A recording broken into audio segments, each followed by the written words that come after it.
মধ্যপ্রাচ্যে ইরান যুদ্ধ শুরুর আগে কিউবায় হামলার জন্য প্রস্তুতি নিয়েছিল যুক্তরাষ্ট্র, কিন্তু ওয়াশিংটনের মনোযোগ তেহরানের দিকে গেলে তখন আর হামলা হয়নি দেশটিতে।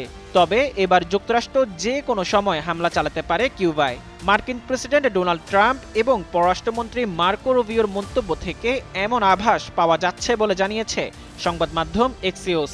মঙ্গলবার সংবাদ মাধ্যমটি এই তথ্য নিশ্চিত করেছেন।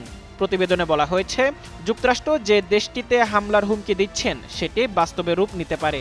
এর মধ্যে গত সপ্তাহে দেশটির ওপর নতুন নিষেধাজ্ঞা আরোপ করেছে মার্কিনিরা। কিউবার পররাষ্ট্রমন্ত্রী এর জেরে বলেন, গণহত্যার উদ্দেশ্যে এটি সাধারণ মানুষের উপর সামগ্রিক শাস্তি।